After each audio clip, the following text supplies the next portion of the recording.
శ్రీ గురుభ్యో నమః. శ్రీకృష్ణాయ పరమాత్మనే నమః. భగవద్గీత తెలుసుకుందాం యూట్యూబ్ ఛానల్కు మిమ్మల్ని అందరినీ స్వాగతిస్తున్నాను. మరియు ఈ ఛానల్ను ఆదరిస్తున్నందుకు మీకు నా నమస్కారములు తెలియజేసుకుంటూ, ఆ కృష్ణ పరమాత్మ ఆశీస్సులు మీపై ఎల్లవేళ ఉండాలని కోరుకుంటూ, భగవద్గీత క్షేత్రజ్ఞ విభాగ యోగంలో ఈరోజు మనం 16, 17 శ్లోకాలను తెలుసుకుందాం. ఇంతకు ముందు శ్లోకంలో పరమాత్మ అందరిలోనూ ఉన్నాడని తెలుసుకున్నాం కదా. అయితే నాలో ఉన్న పరమాత్మ, పక్కవాడిలో ఉన్న పరమాత్మ వేరువేరా అనే గొప్ప సందేహానికి స్వామి ఈ శ్లోకంలో అద్భుతమైన సమాధానం ఇస్తున్నారు. 16వ శ్లోకం. అవిభక్తంచ భూతేషు విభక్తమివ చ స్థితం భూతభర్తృ చ తద్జ్ఞేయం గ్రసిష్ణు ప్రభవిష్ణు చ. అవిభక్తంచ భూతేషు విభక్తం ఇవ చ స్థితం. విభజింపబడలేదు కానీ విభజింపబడినట్లు కనిపిస్తాడు. ఆ పరమాత్మ ప్రతి ఒక్క శరీరంలోనూ ఆకాశం వలె అవిభక్తము, ఏకము. దేహాలలో కనిపిస్తుంది కనుక విభక్తమైనట్లుగా మనకు కనిపిస్తుంది. లోకంలో కోట్ల కొలది మనుషులు, జంతువులు, చెట్లు ఉన్నాయి. ఇన్ని శరీరాలు అంటే క్షేత్రాలు వేరువేరుగా ఉండటం వల్ల వాటిలో ఉన్న జ్ఞేయం పరమాత్మ కూడా వేరువేరుగా ఉన్నట్లు మనం భ్రమపడతాం. కానీ అది నిజం కాదు. ఆ చైతన్యం ఒక్కటే, అవిభక్తం. అన్ని శరీరాల్లోనూ ఉన్నటువంటి చైతన్యం ఒక్కటే అంటున్నారు, అన్డివైడెడ్. ఒక ఉదాహరణతో చూద్దాం. ఆరు బయట 1000 కుండలలో నీళ్లు పెడితే పైన ఒకే ఒక్క సూర్యుడు ఆ 1000 కుండలలోనూ 1000 సూర్యుల్లా కనిపిస్తాడు. కుండలు వేరు, అందులో ప్రతిబింబాలు వేరు, కానీ అసలు సూర్యుడు ముక్కలు కాలేదు. ఆయన ఒక్కడే. పరమాత్మ కూడా అంతే. శరీరాలు అనే కుండలలో పరమాత్మ చైతన్యం ప్రతిబింబిస్తోంది తప్ప ఆయన ఎన్నటికీ విభాగం అవడు. భూత భక్తృచ తద్జ్ఞేయం. సమస్త ప్రాణులను భగించేవాడు లేక పోషించువాడు. తత్జ్ఞేయం అంటే తెలుసుకోదగిన పరమాత్మ. తెలుసుకొనదగిన ఆ పరమాత్మే ఈ కోటాను కోట్ల ప్రాణులకు, భూతాలకు, జీవరాశులకు ఆహారాన్ని, ప్రాణవాయువును అందిస్తూ పోషిస్తున్నాడు. దీనినే మనం పురాణాలలో విష్ణువు చేసే పని అంటాం. గ్రసిష్ణు, మింగేసేవాడు లేక లయం చేసేవాడు. ఈ సృష్టి ఎప్పటికీ ఇలాగే ఉండదు. ప్రతి ప్రాణికి మరణం ఉంది. ప్రళయకాలంలో ఈ సమస్త విశ్వాన్ని తనలోనే లీనం చేసుకొని ఆ నామరూపాలను నాశనం చేసే శక్తి ఆయనదే, లయకారుడు. దీన్నే మనం శివుడు లేక రుద్రుడు చేసే పని అని అంటాం. ప్రభవిష్ణుచ, తిరిగి సృష్టించేవాడు, పుట్టించేవాడు. లయం అయిపోయిన తర్వాత అంతా శూన్యం కాదు.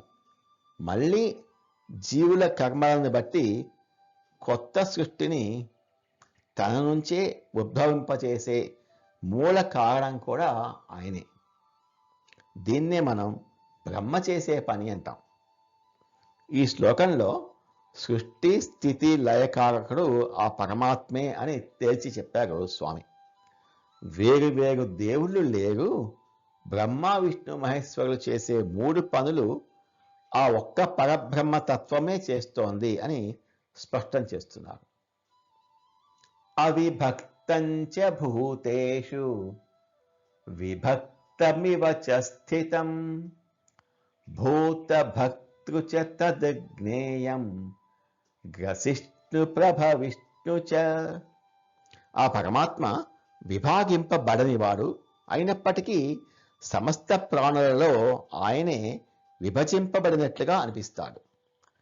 ఆ పరబ్రహ్మమే, ఆ జ్ఞేయమే సమస్త జీవులను పోషించేవాడు, అంత్యకాలంలో వారిని తనలో కలుపుకునేవాడు, లయం చేసేవాడు మరియు తిరిగి సృష్టించేవాడు కూడా అని తెలుసుకోవాలి అంటున్నారు శ్రీకృష్ణ పరమాత్మ. 17వ శ్లోకం. ఈ శ్లోకంతో జ్ఞేయం యొక్క తత్వవర్ణనకు ముగింపు పలుకుతున్నారు స్వామి. ఉపనిషత్తుల సారమంతా ఈ శ్లోకంలో ప్రతిధ్వనిస్తోంది. 17వ శ్లోకం. జ్యోతిషామపి తజ్జ్యోతిః తమసః పరముచ్యతే జ్ఞానం జ్ఞేయం జ్ఞానగమ్యం హృది సర్వస్య విష్ఠితం. జ్యోతిషామపి తజ్జ్యోతిః. జ్యోతులకే జ్యోతి, వెలుగులకే వెలుగు. ఈ లోకంలో మనకు వెలుగునిచ్చేవి సూర్యుడు, చంద్రుడు, నక్షత్రాలు, అగ్ని. కానీ వీటన్నిటికీ ఆ ప్రకాశించే శక్తిని ఇచ్చింది ఎవరు? ఆ పరమాత్మే. కఠోపనిషత్తు కూడా ఇదే చెబుతోంది. ఆయన ప్రకాశిస్తేనే ఈ సృష్టి అంతా ప్రకాశిస్తోంది. సూర్యచంద్రులకు స్వయం ప్రకాశక శక్తి లేదు. భగవంతుని చైతన్యం వల్లే అవి ప్రకాశిస్తున్నాయి. ఆయనే సర్వోన్నతమైన స్వయం ప్రకాశకుడు. తమసః పరం ఉచ్యతే. మాయకు అతీతుడు ఆయన. మాయకు అతీతుడు. తమసః అంటే చీకటి, అంటే రాత్రిపూట వచ్చే భౌతికమైన చీకటి కాదు. మనస్సును కప్పేసే అజ్ఞానం, మాయ లేదా తమోగుణం. సూర్యుడు ఉన్న చోట చీకటి ఎలాగైతే నిలబడలేదో, ఆ పరమాత్మ ఉన్న చోట అజ్ఞానం, నాకు అన్నీ తెలుసు అనే అహంకారం, ప్రాపంచిక వ్యామోహం ఉండదు. ఆయన మాయకు అజ్ఞానానికి పూర్తిగా అతీతుడు. జ్ఞానం జ్ఞేయం జ్ఞానగమ్యం.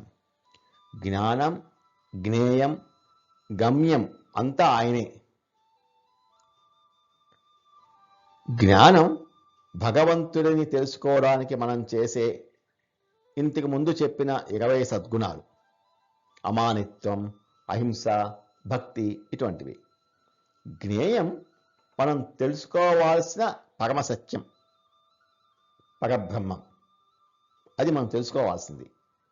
జ్ఞానగమ్యం, ఈ ప్రయాణం అంతా చేసి చివరకు మనం చేరుకోవాల్సిన గమ్యస్థానం, మోక్షం. స్వామి ఏమంటున్నారంటే, నువ్వు వెతికేది నన్నే, నువ్వు వెతికే దారి నేనే, చివరకు నువ్వు చేరుకునే గమ్యాన్ని కూడా నన్నే అంటున్నారు. హృది సర్వస్య విష్ఠితం. అందరి హృదయాల్లోనూ ఉన్నాడు. అంత పెద్ద వెలుగులకే వెలుగు అయిన భగవంతుడిని చూడాలంటే ఎక్కడికో వెళ్ళాలా? అవసరం లేదు. ఆయన అణువణువున ఉన్నప్పటికీ, ముఖ్యంగా ప్రతి జీవి యొక్క హృదయంలో అంతర్యామిగా, సూపర్ సోల్గా కూర్చుని ఉన్నాడు. మనం భగవంతుడిని వెతుక్కుంటూ బయట ప్రపంచమంతా తిరుగుతాం. కానీ ఆయన మన గుండెల్లోనే మనస్సాక్షిగా ఉండి మన ప్రతి ఆలోచనను గమనిస్తున్నాడు. కాబట్టి జ్ఞానము ఆయనే, జ్ఞేయము ఆయనే, జ్ఞాన గమ్యం కూడా ఆయనే. ఈ శ్లోకంతో జ్ఞేయం గురించి చెప్పడం ముగిసింది. దేవుడు ఎక్కడో ఆకాశంలో ఉండే వ్యక్తి కాదు. ఆయన స్వచ్ఛమైన జ్ఞాన స్వరూపము. మన లోపలే నిరంతరం వెలుగుతున్న చైతన్య జ్యోతి అని స్వామి స్పష్టం చేస్తున్నారు. జ్యోతిషామపి తజ్జ్యోతి తమసః పరముచ్యతే జ్ఞానం జ్ఞేయం జ్ఞానగమ్యం హృది సర్వస్య విష్ఠితం.